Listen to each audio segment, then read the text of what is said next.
Hi folks, my name is Adam and I like to make tiny nerdy things, and this week I made Peppa Pig. Now, if I'm being entirely candid, I don't actually have much experience with Peppa Pig as I'm a childless man-child in his 30s, but I have nieces and nephews in spades and I'm chronically online, so I am at least well aware of her existence. Also, I feel like Peppa Pig's been a much requested topic since I started on this I made insert pop culture character, but it's realistic journey, so it seems like the time's about right. Also, she's got that adorable design with the ever-present cartoon aesthetic that starts to make you feel a little uncomfortable when you stop and think about it a bit too much. Like, why does she got both eyes on one side of her head, and does that mean she's got an entire face on the other side? These are the questions that I need answers to, and presumably, since you're here listening to me ramble, you need answers as well. Now, before we get too far into this, I'm gonna put your first fear to rest. No, she doesn't have a face on the other side. Why not? Well, you see, because even in my most deranged fever dream, that particular possibility hadn't even occurred to me. It did, however, seem to occur to most of my patrons since they were all equally afraid of what I'd put on the backside. Honestly, my own lack of forethought for a back-of-the-head face is a real bummer, but at the same time, it does kind of make me feel like maybe there's a small part of me, deep down, that's still redeemable. Maybe some part of me isn't completely corrupted by the influence of internet weirdness, and if I just kindle that flame, I can once again become a contributing member of society. And then I pull out my little container of teeth and think, nah, I'm good. Now with my once daily affirmation of self-worth out of the way, I can pick some proper Peppa Pig appropriate teeth, starting with a set of big tusks that I'll stick into the corners of her mouth and refine the shape of the bottom lip around. I can then pick some smaller molars and press them into place between the tusks, sticking with a full set of bottom teeth to give her a nice, friendly, healthy underbite. However, with the mouth in place, her eyes were looking a little too well balanced, so I'll pop her eyeballs out and fill in the empty socket so I can reposition the eyes a bit more off-center. Then I can clean up the surrounding eyeball area and add some understated eyelids before moving on to wrinkling up the rest of her face. Mostly this involves marking out larger wrinkly bits before building up a series of smaller and smaller wormy dealies and then blending it all in to give me a nice wrinkly surface. There's not a whole lot going on with Peppa Pig, so I think to really make her look not quite right but still make her look like Peppa Pig, I'm gonna have to focus on adding plenty of surface texture. I'll gnarly up the side of her head-nose holes before refining the shape of her lips and sticking her ears in place. Now, as far as placement of the ears are concerned, I really like the idea of her face that's just attached to the side of her head rather than her snout being attached to the side of her face. So with that in mind, I'll position the ears slightly front to back rather than directly above her face. In hindsight, I think I could have really emphasized this by putting her mouth even more under the snout, but you know, sometimes you've got a vision in the moment and you're stuck in on a task, and it isn't until you've had a chance to look back that you really see how it ought to have been. Failing that though, I'll jam a rod up the underside of her head so I can mount it on a block to enable the in-texturing process, which initially involves adding some scratches at a level 6 with some deeper grooves at a level 7.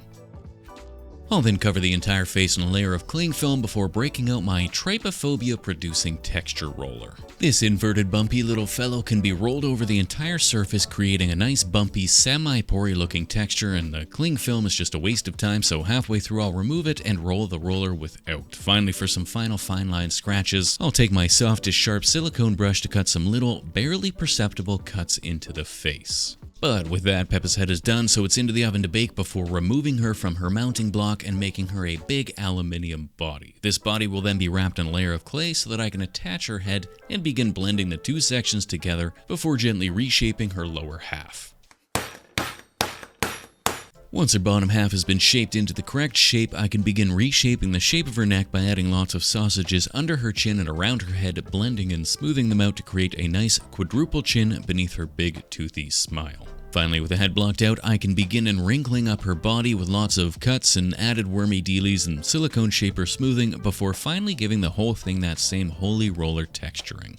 Of course, the vast majority of this is going to be covered up by her dress, but doing this feeds my sculptor's need to add details that you'll probably never even see. I can then lift her up onto a small riser which will allow me to wrap her torso in a single thin sheet of clay to create her dress in such a way that it hangs slightly below her body. Now, why I didn't just make her legs first, since it would have been easier to add the dress on top of that, is really just one of those questions we'll never have an answer to.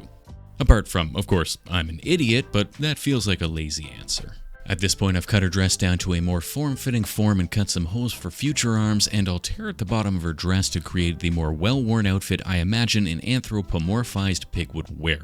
Otherwise, some final pinching and reshaping to account for legs that, again, would have made sense to have made already, and I can set her aside while I get to work making her arms. These start as little balls that I'll roll into oblong tapered sausages, into which I'll snip the tips to create a pair of toes that I can then double in number by adding the little toes to the backside. A quick pinching and reshaping will make them appear a touch more porcine than it's on to adding those ever-important wrinkles and fat rolls. With that, I've got a perfectly porcine appendage that can be applied to the side of the body in those pre-holed arm holes. I'll add a lot of little lumps of gray clay around the shoulder to blend it neatly into the body, then repeat this process to procure a second forelimb that gets pressed onto the other side. Then a quick once over with my texture roller, and I can finally add those much missing bottom limbs. These are designed in pretty much the same manner as the arms, but in keeping with a slightly humanoid aesthetic, I've kept them thicker and more leg-like since they are, in fact, her legs. And because if I want her freestanding, she's going to need some big, hefty hooves to keep that body upright. Last but not least, I made a tiny curly tail by pre-baking a curled wormy dealie in the oven so I can press it into her tail hole without fear of it deforming. And with that, Peppa the Pig's now prepared for painting, which primarily involves a pre-priming. And with Peppa Pig now primed, I can begin the pinkening.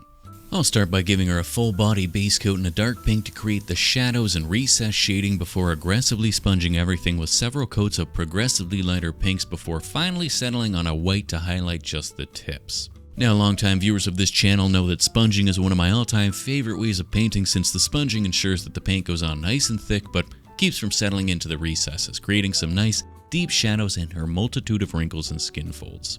Otherwise, with the body sponging done, that's the bulk of the work finished, so I can get to work on these smaller details like her cheek dot and painting her teeth. Now, her teeth were made with a tooth-colored clay, so rather than paint them with tooth-colored colors, I'll just remove the paint with a cotton bud, some alcohol, and stain them with a series of sepia washes and off-white inks.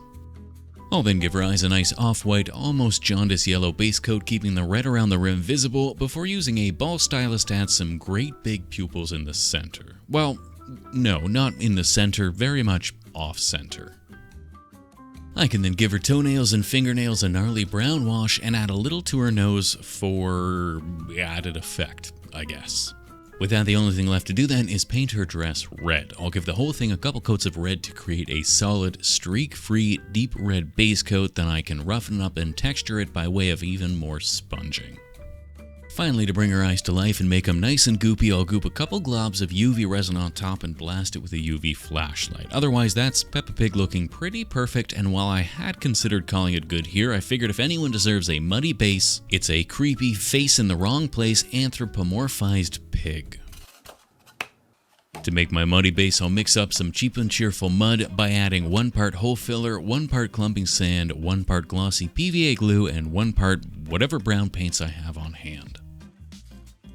I'll mix and mash this medley of ingredients together until I've got an appropriately looking muddy mess that I can then slap onto my perfectly sized foam offcut and spread around like an oddly appetizing chocolate cake. I can then smoosh Peppa Pig down onto her muddy pedestal, adding little bits of mud up on her dress and around her legs. Otherwise, I can leave it for a few hours to dry, which will lock Peppa in place, and that's us done here and on to the glamour shots.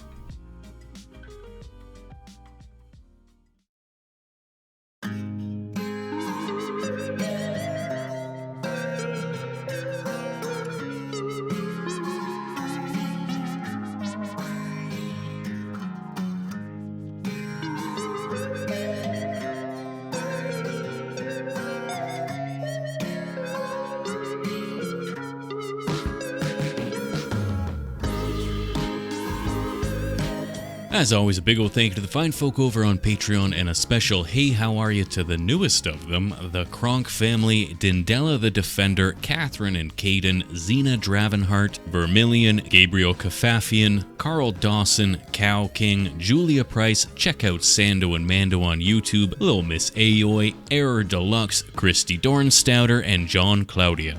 You are the inexplicably placed snout on the side of this channel's head. As always, do the thing and the other stuff and all that jazz. Otherwise, we'll see you next time. Cheers.